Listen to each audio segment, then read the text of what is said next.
Alright, hey there guys. So it's been a little while since I've made a tutorial video, so here we are.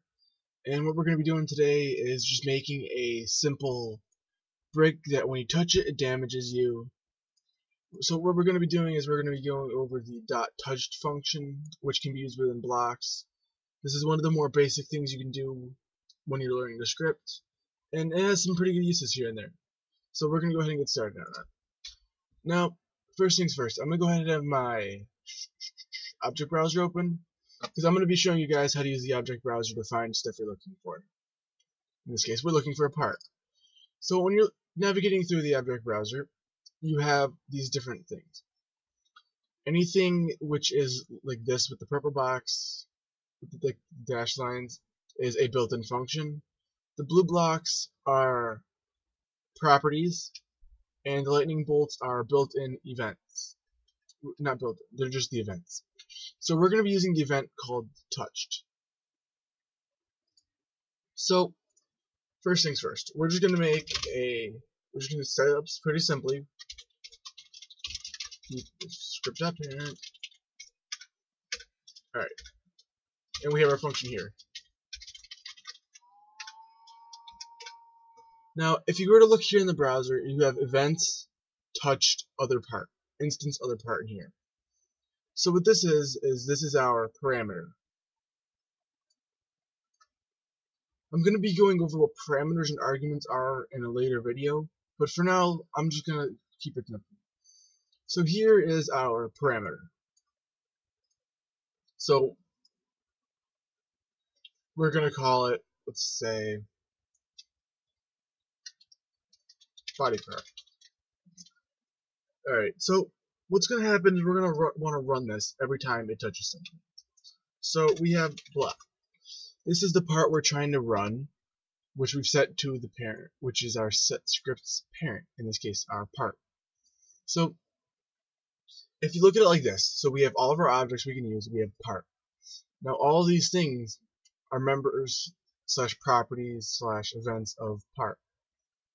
Now when dealing with a property and an event, you would say what you're doing, messing with, then say the events, the property or event that you're editing. So in this case, we're using .touched. You can specify that this is its correct terminology by reading its .touched, capital T. You can double check here to find whether or not your typing is right. And then connect. So what this does is we specify that when block is touched, we want to connect. Now this is where we can call our function. In this case, it's an argument. We call our argument to run damage when blocks connected. So what we want to do is here. So say we don't know what print body part is. So let's go ahead and print body part's name so we know what it is. So now whenever we touch it, it should print body part's name, which it does down here. Left leg, right leg. So typically it's our legs that we're touching it with, unless we get like fell over or something. So we know it's one of our legs, which would be the member of our character. So what we're going to want to do is I'm going to go ahead and create a variable for our character's model. Now you don't have to set it up this way. This is just the way I'm going to set it up for organization's sake. Alright, so now that we have this, what we want to do is we're aiming to find the humanoid. The humanoid in your default character model is where you have your health, your max health, and your speed. So what we want to do is we're going to set another variable for humanoid.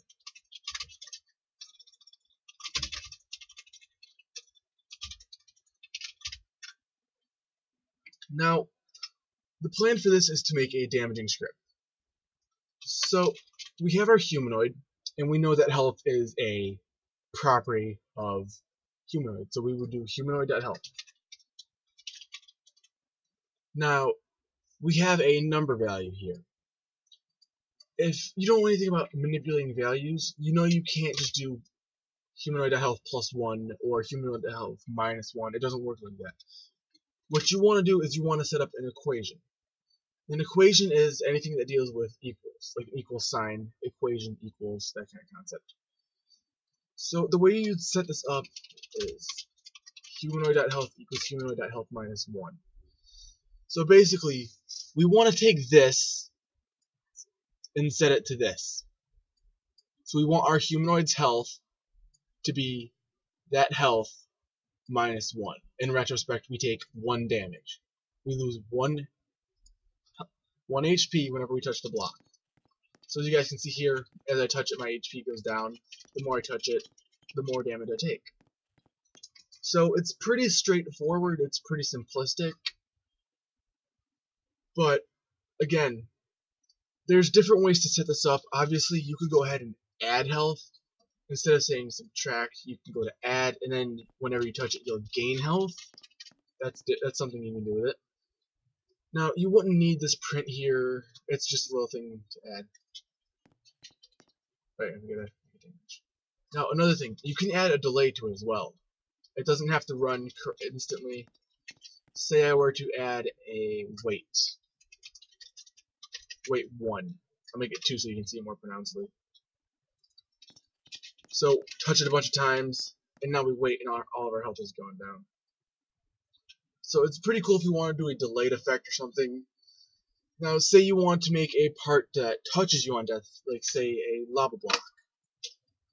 You could strictly set your humanoid's health to 0 and instantly kill you. Or you can make it so that it's your humanoid's health minus humanoid at max health, just so you know for sure it's death, whatnot. However you want to set it up, it's your call in the end. I'm just going to go ahead and set to 0 for the sake of time. So now we have this block here. So just for a little example, I'm going to go ahead and do this. This wants to resize for me. That'd be wonderful. But yeah, I mean, it's pretty straightforward, nothing too advanced. Let's see. But again, I'll go back over it. Now watch. Say whenever we walk over it, we can jump it. We can turn it into a little obby if we really wanted to. Voila! You pretty much just made your own lava jump. That's all there is to it. Now if you mess up and hit the lava, you die. Yeah. Suck at these things. Oh no, I messed up. Oh no, I died. Now, please note, this doesn't support hats, so if it does hit a hat, it will break, as you guys can see here by the errors running through. This is due to the fact that hats themselves have a handle, which represents the 3D model. They're inside of a separate thing, which is the classed hat class API, which is then inside of the player's model. So you can work your way around that. That's something I'll probably cover on in a later video, adding support to hats like that and whatnot. So I hope you guys enjoyed this video. This was a pretty quick explanation. There wasn't much to it. If you guys still have some questions, feel free to leave them down below in the comments. So I'm going to be leaving this video here. Again, if you enjoyed this video, leave a like. Don't forget to check out my other videos. I do tutorials pretty frequently as possible. We are trying to get this channel out there. We're trying to get New Era Studios out there. So if you guys wouldn't mind, can you help us out by sharing us around, telling us to your friends, join our group on Roblox. We're currently making more videos. We want to make some more projects out there, so we can teach you guys more stuff and we can get more interaction with you guys going on.